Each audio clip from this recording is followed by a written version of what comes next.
मुख्यमंत्र्यांकडून 5 IAS अधिकाऱ्यांच्या बदल्या करण्यात आल्यात। IAS अधिकाऱ्यांच्या बदलीबाबत आदेश जारी करण्यात आलेत। मुख्यमंत्री कार्यालयाने बदलीचे आदेश जारी केले आहेत। पालघरचे मुख्य कार्यकारी अधिकारी BH पालवे यांची मुंबईत व्यवस्थापकीय संचालक म्हणून नियुक्ती करण्यात आली आहे, तर मनोज रानडे यांची पालघरमध्ये मुख्य कार्यकारी अधिकारी म्हणून नियुक्ती करण्यात आली आहे। सांगली पालिका आयुक्त शुभम गुप्ता यांची नागपूरमध्ये सदस्य सचिव म्हणून नियुक्ती करण्यात आली।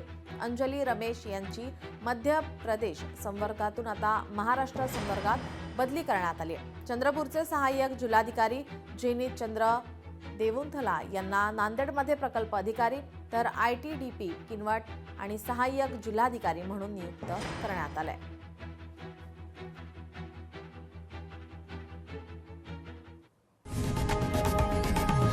लोकशाही मराठी ऐका, पहा, जागरूक रहा।